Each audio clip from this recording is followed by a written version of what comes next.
Why are you here? Why you got to take calculus? Which you keep asking yourself, right? The funny thing is when you take classes like algebra, you deal with constant slopes, things constant changing, which doesn't make sense because really, if you think about your life, right, things change like weirdly. Is weirdly a word?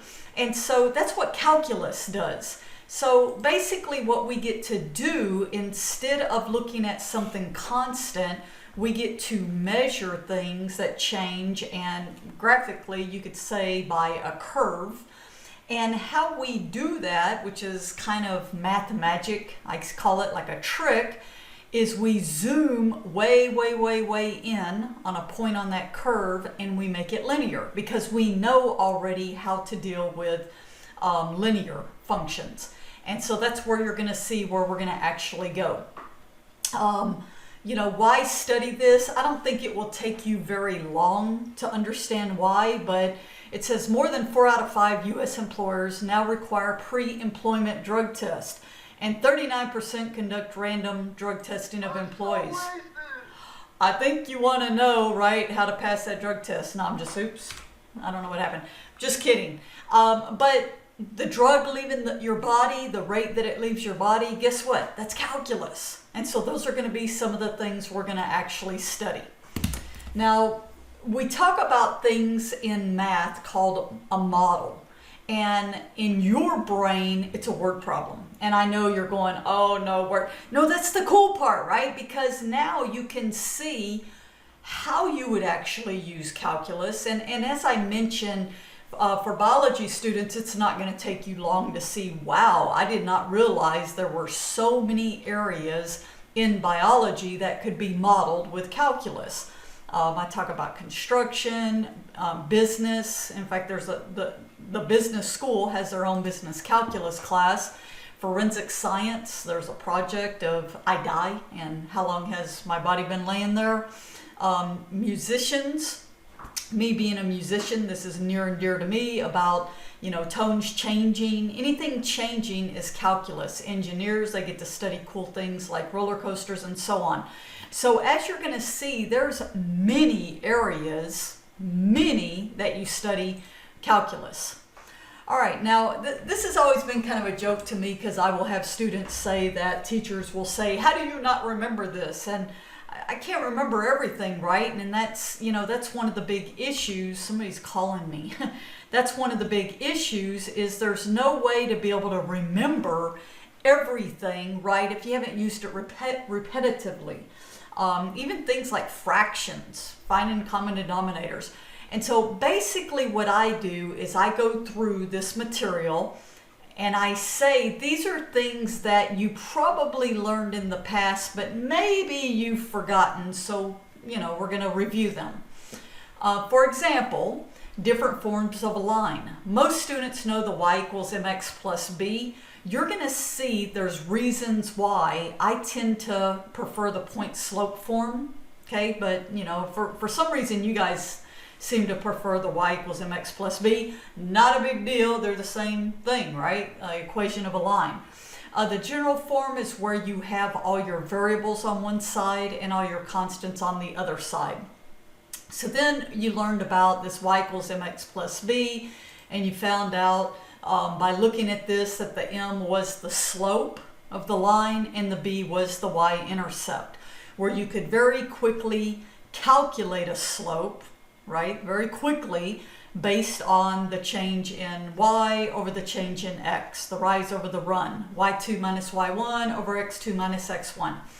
Now this and this is probably more used in this class, the format. Let's look at this one first. Remember when you learned equations, what was the next thing they did is they kind of moved you to functions. And that's all this is doing, is saying that f of x2, okay, so y2 is a function of x2, and we're just writing it in a different format. You're going to see we're going to use this delta symbol, and it's read as the change in y over the change in x. I realize that it gets confusing, that why do they show us different ways to say the same thing? I mean, look at all of this. A lot of it is formatting and depending on the type of problems that you're working. Certainly if you're looking at a math model, you like to use functions instead of equations. And then you're going to see the Greek stuff. Heck, makes you look smarter, right? You're writing Greek. Nah, just kidding. We tend to use this more in calculus. Properties of slope. If you have a positive slope, remember that means your data is going up. Negative slope, data is going down. Zero slope, constant. It's funny because I've always thought of zero slopes as, okay, just makes no sense to me. But this would mean something's not changing. And sometimes that's important to know if you have a constant slope. All right, so let's say we're given some information and see if I can get this to work. That we're given 2 points and we want to find the equation of a line.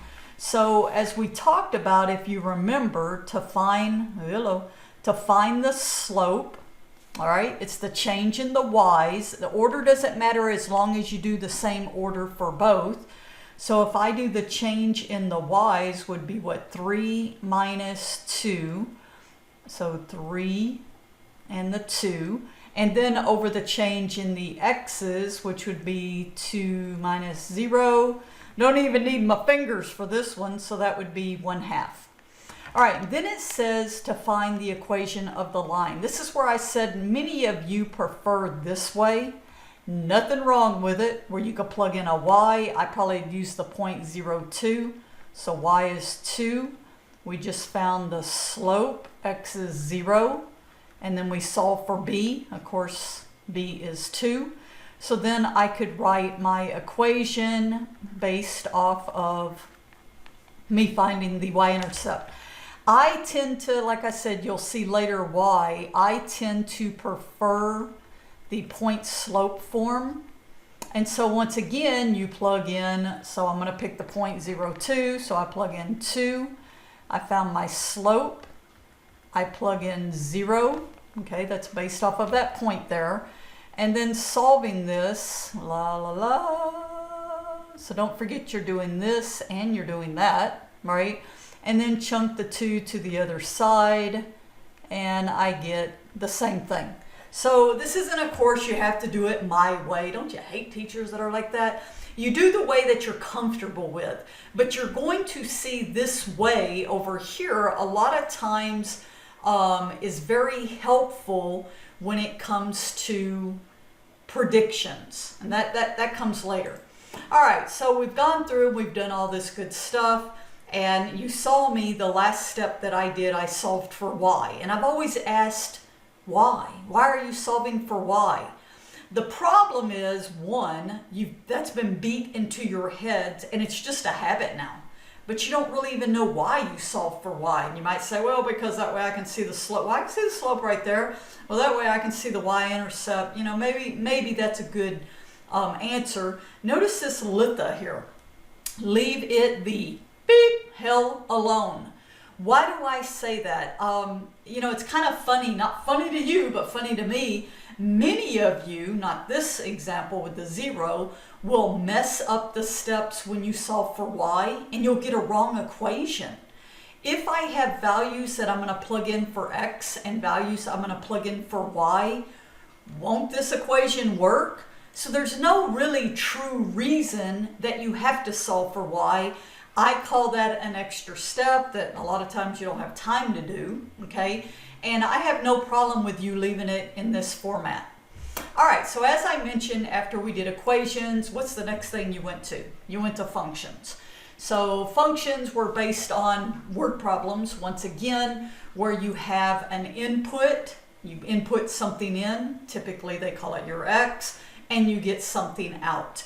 We usually like the format of the functions better because, again, we're going to be dealing with a lot of word problems, applications, and thus we like the function format. All right, if you already recognize, like if I asked you right now, what does, you know, the function of y equals x look like? You'd say a line, right? X squared, parabola, and all that good stuff. It is good if you have this knowledge already. I do realize you have technology, you can pick up a calculator, you can graph stuff, But some of this will at least give you the visualization, what you can see happening with your data. Some of these may not be as familiar to you. This reciprocal, function looking here this one's kind of important because we deal with when we have denominators of 0. Okay, so sometimes we worry about stuff like that, and some of these are called other things, but it's just to be able to look at it. Piecewise functions, I don't teach this a lot, but it's important because things are in pieces, and that's what this is saying here. Negative x plus 1 is this line. How do I know that? Because I'm smart, right? No, because negative x means a negative slope, the line's going down. The plus 1 tells me my y-intercept is at 1, and then that's just my interval. This just tells me there's a point there, and then this, I know what a parabola looks like, right? But it just starts at greater than 1 while the circle's open. So these are important functions to be able to understand. So we want to be able to, probably the hardest part of this course is to take information like this and to be able to write it in a function that we can use for later. So it says a city's population was 30,800 in the year 2000, and it is growing. That tells me growing, that's a rate. That's important. By 850 people per year. Give a formula for the city's population P as a function of the number of years T since 2000. All right, what the heck do you, well, again, I can see what a rate is. I can see an original value, and the original value is what's going to be your intercept.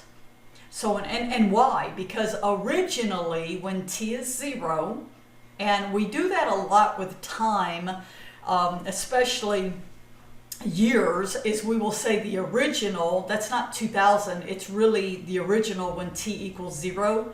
So if you plug in 0, that's your y-intercept.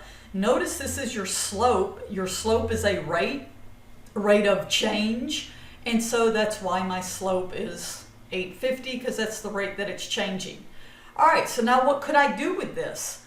Once I have given information, now it would be lovely to do a prediction. So I could predict the population for 2010. How? How? What would I do? Predict the population. Well, if t is time, and I said the start was 0, couldn't I just plug 10 in? Aha, you're saying, yeah, you're yelling at me over the computer. Cindy, plug in 10. I did. That's the whole point that you're going to see of this class, is to be able to take information, put it into something that now you can make predictions. I see 2 variables. Okay, I saw the t, and I also see a p. So couldn't I also solve for another variable? Now, a lot of times students will say, well, I don't even know what you're asking me. When? That's telling me I'm solving for time. So when is the population expected to reach 45,000? What do you do with 45,000? Are you yelling at me? Plug it in for P. And then guess where you go from there? Your algebra skills. So hopefully you got some skills, you got them algebra skills where, basically you're trying to get t by itself. I chunked the 30,800 to the other side by subtracting it on both sides. Then I probably would divide by 850t to get t by itself, and then I get my answer. One thing you're going to hear me yell at you a lot about, your units. Because if you went to your boss and said the answer is 16.71, he might think you're saying that's the population, right? So you have to give your units. Don't forget your units. Please don't forget your units. All right, so that's the first part of this lecture. Be right back for part 2.